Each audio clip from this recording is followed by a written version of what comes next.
नमस्कार दोस्तों, आप सभी का हमारे YouTube चैनल डॉक्टर एस्ट्रो में बहुत बहुत स्वागत है। दोस्तों, आज हम आपके साथ चर्चा करने वाले हैं कि किसी जातक की कुंडली में बनने वाले विभिन्न प्रकार के राजयोग क्या हैं और उनका जातक के जीवन पर क्या असर पड़ता है, कब कब ये राजयोग बनते हैं।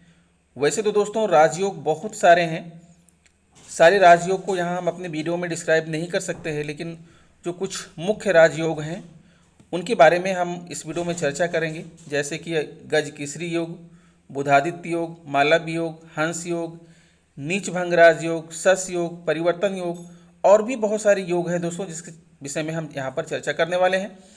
तो आप हमारी वीडियो पर अंत तक बने रहिए और देखिए कि आपकी कुंडली में कोई राजयोग बन रहा है कि नहीं बन रहा है। यदि राजयोग बन रहा है तो उसका क्या फल आपको प्राप्त होने वाला है, किस प्रकार से ये राजयोग जातक को प्रभावित करते हैं, कैसा अपना असर डालते हैं, इनका प्रभाव कैसा होता है, शुभ होता है या अशुभ होता है, सारी बातें आज हम आपके साथ यहाँ पर चर्चा करेंगे।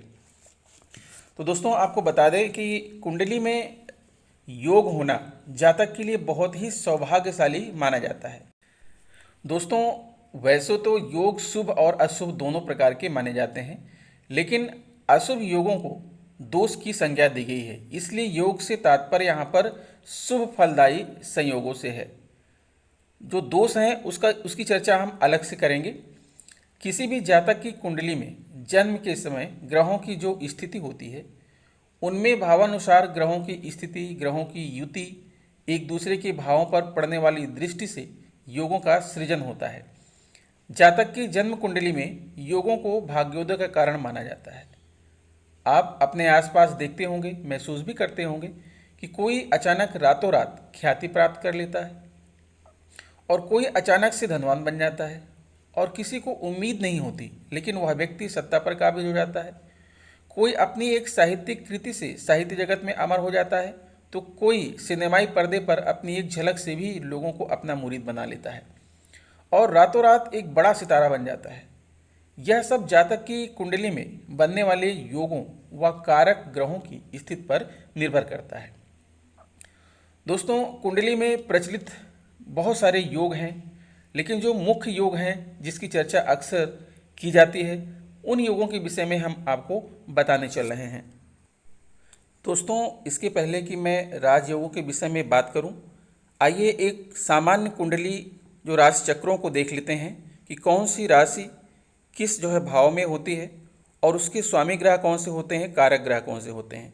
तो आप एक सामान्य कुंडली यहाँ पर देख रहे हैं। जो पहला भाव है, संख्याएं 1 2 3 4 5 6 7 8 करके ये भाव कहलाते हैं। और किस भाव में कौन सी राशियाँ हैं आप यहाँ पर देख रहे हैं। पहला जो लग्न भाव है मेष राशि है, मेष राशि के स्वामी हैं मंगल और कारक ग्रह हैं सूर्य। इसी तरह दूसरे भाव में वृष राशि है, जिसके स्वामी शुक्र हैं और कारक ग्रह गुरु है। तीसरे में मिथुन, और मिथुन इस स्वामी हैं बुध और इसके कारक ग्रह हैं मंगल। चौथे में कर्क, इसके कारक ग्रह चंद्र हैं और स्वामी भी चंद्र हैं। पांचवें में सिंह देख रहे हैं, सिंह के स्वामी सूरज हैं और जो कारक ग्रह हैं गुरु बृहस्पति हैं। फिर आप देखेंगे छठे में कन्या, कन्या के स्वामी बुध हैं और इसके कारक हैं केतु। सातवें में तुला, तुला के कारक शुक्र हैं और स्वामी भी शुक्र हैं और इनके कारक शुक्र और बुध हैं। फिर वृश्चिक राशि आप देख रहे हैं, वृश्चिक राशि के स्वामी हैं मंगल और इसके कारक मंगल और शनि हैं। नौवें में आप धनु देख पा रहे हैं, जिसके स्वामी हैं गुरु और कारक भी गुरु हैं। 10वें में आप मकर राशि को देख रहे हैं, यहाँ पर इनके जो स्वामी हैं वो शनि हैं और यहाँ पर कारक वो भी शनि है। 11वें भाव में आप यहाँ पर कुंभ राशि को देख पा रहे हैं और कुंभ राशि के स्वामी शनि हैं और कारक ग्रह है गुरु बृहस्पति। और 12वीं मीन राशि है और मीन राशि के स्वामी गुरु हैं और कारक इसके हैं राहु। तो दोस्तों इस तरह से आपने देखा, भावों को समझ लिया, राशियों को समझ लिया, स्वामी को समझ लिया और उनके कारक को समझ लिया। आइए अब हम बात करते हैं कि कुंडली में विभिन्न प्रकार के जो राजयोग हैं वो कैसे बनते हैं। दोस्तों आपको बता दें कि जातक की कुंडली में अनेक योग बन सकते हैं। वैसे तो प्रत्येक ग्रह की दशा, स्थिति, गोचर, ग्रहों की युति एक प्रकार से योग का निर्माण करती है, लेकिन कुछ योग जो काफ़ी प्रचलित हैं उनमें से प्रमुख योग इस प्रकार हैं। जिसका नाम है, पहला है गज केसरी योग। गज केसरी योग कब बनता है दोस्तों, ध्यान दीजिएगा। यह योग चंद्रमा व गुरु से बनता है। जब चंद्रमा और गुरु किसी जातक की कुंडली में केंद्र में हो, तो केंद्र भाव कौन कौन से है दोस्तों, पहला, चौथा, सातवां और 10वां, ये है केंद्रीय भाव है। पहला तो लग्न भाव है और बाकी 4, 7, 10 ये केंद्र में है। तो यहीं पर जो है गज केसरी योग बनता है। जब जातक की कुंडली में केंद्र में कौन हो, चंद्रमा और गुरु, तो गज केसरी योग का निर्माण करते हैं। चंद्रमा और शुक्र के केंद्र में होने पर भी कुछ विद्वान गज केसरी योग बताते हैं। यह बहुत ही शुभ योग माना जाता है। फिर दूसरा है दोस्तों बुध आदित्य योग। बुध आदित्य योग, यह योग सूर्य और बुध की युति पर बनता है। जब सूर्य और बुध एक साथ होते हैं, जो कि सूर्य व बुध के लगभग साथ साथ रहने से बना ही रहता है, बुध आदित्य योग भी एक शुभ योग माना जाता है। अगला है दोस्तों राजयोग। यह योग तब बनता है जब बृहस्पति कर्क राशि में हो। आप यहाँ पर देख रहे हैं कर्क राशि आपको दिखाई गई है चौथे नंबर पर। बृहस्पति कर्क राशि में हो व कुंडली के भाग स्थान में शुक्र व सप्तम में शनि व मंगल विराजमान हो। सप्तम भाव में शनि हो या मंगल हो। ज्योतिष शास्त्र के अनुसार ऐसा जातक राजाओं की भांति सुखी जीवन व्यतीत करते हैं। दोस्तों हंस योग, केदार योग, चक्र योग, एकावली योग, कारिका योग, ऐसे बहुत सारे जो है योग हैं जो ये ग्रह गोचर के कारण जो है निर्मित होते हैं। आपको दोस्तों अलग अलग करके मैं आपको एक एक जो है योग के संदर्भ में आपको बता रहा हूँ, आप ध्यान से सुनिएगा। दोस्तों चर्चा करेंगे अखंड साम्राज्य योग। अखंड साम्राज्य योग कब बनता है? वैदिक ज्योतिष के अनुसार कुंडली में योग, दोष और भाव का अपना ही एक अलग महत्व है। ज्योतिष में योग का निर्माण कुंडली में भावों और ग्रहों के संबंध में ग्रहों की स्थिति से है। कुंडली में योग तभी बनते हैं जब ग्रह किसी भाव में जाकर शुभ या अशुभ फल देते हैं। तो दोस्तों आपको बता दें कि कुंडली में जो है अखंड साम्राज्य योग कब बनता है। दोस्तों ज्योतिष में कुछ ऐसे योग भी होते हैं जो धन, वैभव और सुख समृद्धि के लिए भी जाने जाते हैं। इन्हीं में से एक योग है अखंड साम्राज्य योग, जिसे अति फलदायी और प्रभावशाली माना जाता है। जिस जातक की कुंडली में यह योग होता है उसका भाग्य प्रबल होता है, फिर भी चाहे उसका जन्म गरीब परिवार में ही क्यों ना हुआ हो, लेकिन माँ लक्ष्मी की कृपा से उसके घर में दिन दूनी रात चौगुनी तरक्की होने लगती है। ऐसा जातक अपने जीवन में हर तरह की सुख सुविधा भोगता है और एक बड़ा राजनेता भी बन सकता है। कुंडली में इस योग का प्रभाव 75 वर्ष तक माना जाता है। इस योग की खास बात यह है कि योग के बनने से आपकी कुंडली में उपस्थित सभी बुरे योग अपने आप समाप्त हो जाते हैं। यह योग दोस्तों केवल उन कुंडलियों में बनता है जो स्थिर लग्न वाली होती हैं, और स्थिर लग्न है वृषभ, सिंह, वृश्चिक और कुंभ। यह योग तब भी बनता है जब बृहस्पति 5वें या 11वें घर के स्वामी होते हैं। कुंडली में बृहस्पति वृषभ लग्न के लिए एकादश भाव, सिंह लग्न के लिए पंचम भाव, वृश्चिक लग्न के लिए दूसरा भाव और 5वां भाव, और कुंभ लग्न के लिए दूसरे और 11वां भाव का कारक माना जाता है। इसके अलावा चंद्रमा की स्थिति का भी ध्यान रखा जाता है। यदि कुंडली के दूसरे और 11वें घर में, जैसा कि आप देख पा रहे हैं दूसरा और 11वां घर, इसमें जो है बृहस्पति मौजूद चंद्रमा के साथ मौजूद हो, 11वें घर में बृहस्पति मजबूत चंद्रमा के साथ स्थित हो, तो अखंड साम्राज्य योग बनता है। यह दुर्लभ योग तभी बनता है जब कुंडली के दूसरे, 10वें और 11वें भाव के स्वामी एक साथ केंद्र में स्थित हों। दोस्तों गज केसरी योग के संबंध में थोड़ी सी और चर्चा कर लेते हैं। गज केसरी योग का निर्माण तब होता है जब कुंडली में बृहस्पति चंद्रमा से केंद्र भाव से पहले, चौथे, 7वें और 10वें भाव में स्थित होते हैं, तब एक फलदायी गज केसरी योग बनता है। लेकिन इस योग के निर्माण में भाव राशि, नक्षत्र और बृहस्पति की स्थिति का अत्यंत महत्व होता है। बृहस्पति को संतान, धार्मिक कार्य, धन, दान और पुण्य का कारक माना जाता है, और चंद्रमा को मन, माता, मानसिक स्थिति, मनोबल, द्रव्य वस्तुओं, सुख शांति, धन संपत्ति आदि का कारक माना जाता है। गज केसरी योग में अगर किसी जातक का जन्म होता है तो इस योग में जन्मा जातक कुशल वक्ता, राजसी सुख भोगने वाला और उच्च पद पर आसीन रहने वाला होता है। ऐसे जातकों पर भगवान गणपति की कृपा सदैव बनी रहती है। इसकी वजह से जातक बुद्धिमान होता है और समाज में मान सम्मान प्राप्त होता है। गज केसरी योग में पैदा हुए जातक चुस्त दुरुस्त फुर्तीले और साहसी होते हैं। उनके अंदर हर कार्य को करने की क्षमता होती है, उससे सफलता भी प्राप्त करते हैं। दोस्तों, जैसा कि मैंने बताया कि गज केसरी योग का निर्माण बृहस्पति और चंद्रमा की युति से होता है, या फिर केंद्र में गुरु और चंद्रमा एक दूसरे को देख रहे हों तो भी गज केसरी योग का निर्माण होता है। प्रबल या प्रभावकारी गज केसरी योग का निर्माण बृहस्पति की चंद्रमा पर 5वीं या 9वीं दृष्टि से भी बनता है। यदि बृहस्पति और चंद्रमा कर्क राशि में एक साथ हों और कोई अशुभ ग्रह इन्हें न देख रहा हो तो ऐसे में आप बहुत ही सौभाग्यशाली गज केसरी योग बनाते हैं। इसका कारण यह भी है कि गुरु को कर्क राशि में उच्च स्थान का माना जाता है और चंद्रमा कर्क राशि के स्वामी होने से स्वराशि के होते हैं। प्रथम, चतुर्थ, सप्तम और दशम को केंद्र माना जाता है। यदि शुभ भाव में केंद्र में गज केसरी योग बन रहा हो तो यह भी शुभ फल देने वाला होता है।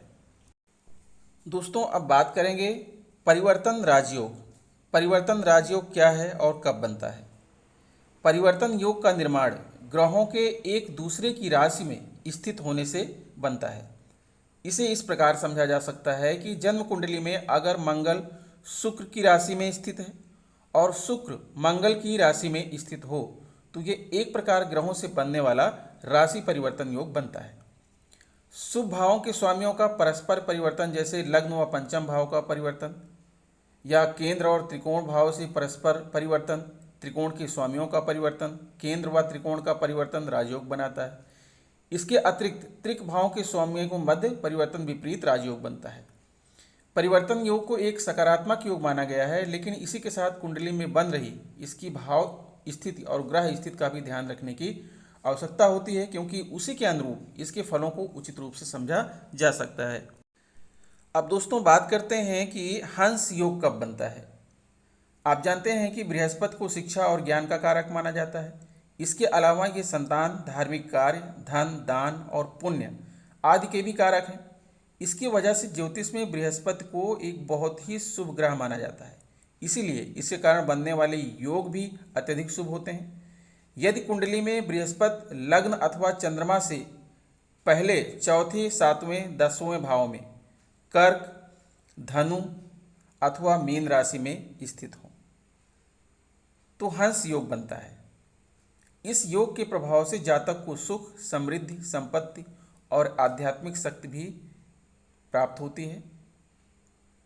कुंडली में पहले घर में गुरु के द्वारा भद्र योग बनाने से जातक को व्यवसाय, धन, संपत्ति, प्रतिष्ठा आदि प्राप्त होती है।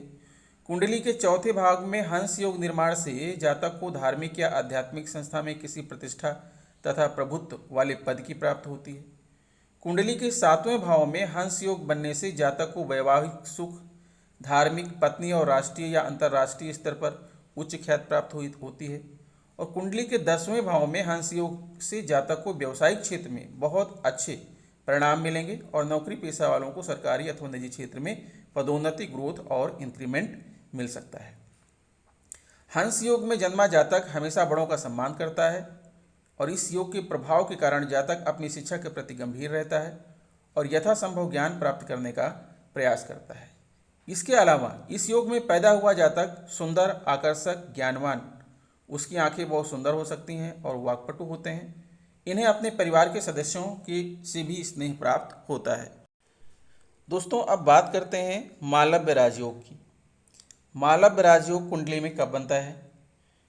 दोस्तों, कुंडली के पहले चौथे, 7वें और 10वें भाव में शुक्र का अपनी स्वराशि वृषभ और तुला, वृषभ और तुला जो है ये शुक्र की स्वयं की राशि है, तो स्वराशि वृषभ और तुला में या अपनी उच्च राशि मीन में स्थित होने पर मालव्य योग बनता है। यानी शुक्र अपनी राशि में हो या फिर मीन राशि में हो तब जो है मालव्य राजयोग बनता है। इस योग के शुभ प्रभाव से जातक साहसी, पराक्रमी, तर्कसंगत और एक अच्छा निर्णायक बन जाता है। वहीं कैरियर के क्षेत्र में यह योग मीडिया प्लानर, कॉस्मेटिक और plastic surgeon, interior decorator, photographer, ज्योतिषी, मैरिज ब्यूरो निदेशक, टीवी होस्ट, ब्यूटिशियन, टीवी या मूवी एक्टर, फैशन डिजाइनर, संगीतकार, मॉडल, गायक, आयुर्वेदिक डॉक्टर आदि को अनुकूल परिणाम प्रदान करते हैं। कुंडली के पहले घर में शुक्र के द्वारा मालव योग बनाने से जातक सौंदर्य, व्यवसायिक सफलता तथा प्रसिद्धि आदि प्राप्त करता है। और कुंडली के चौथे भाव में मालव योग निर्माण से जातक को संपत्ति, ऐश्वर्य, वैवाहिक सुख साधन, विलासितापूर्ण घर तथा विदेश यात्रा जैसे शुभ फल प्राप्त होते हैं। कुंडली के सातवें भाव में मालव योग बनने से जातक बिजनेस, फिल्म इंडस्ट्री, फैशन जगत अथवा सौंदर्य प्रतियोगिताओं के माध्यम से नेशनल या इंटरनेशनल ख्याति प्राप्त कर सकता है। साथ ही जातक को एक सुंदर या निष्ठावान पति या पत्नी मिल सकती है। कुंडली के 10वें भाव में मालव योग से जातक व्यापार, सिनेमा, होटल, व्यवसाय, हवाई सेवा आदि से आर्थिक लाभ कमा सकता है और नए मुकाम हासिल कर सकता है। दोस्तों, अब बात करेंगे नीच भंग राजयोग। नीच भंग राजयोग क्या है? यदि किसी कुंडली में एक उच्च ग्रह के साथ एक नीच ग्रह रखा जाता है तो कुंडली में नीच भंग राजयोग बनता है। उदाहरण के लिए यदि शुक्र और बुध को मीन राशि में रखा जाता है जहां बुध दुर्बल है और शुक्र जो है उच्च है तो नीच भंग राजयोग बनता है।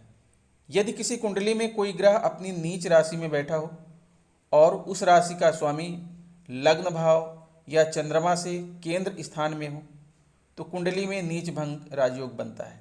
उदाहरण के तौर पर बृहस्पति की नीच मकर राशि है और मकर का स्वामी शनि यानी चंद्रमा से केंद्र स्थान में हो तो नीच भंग राजयोग बनेगा।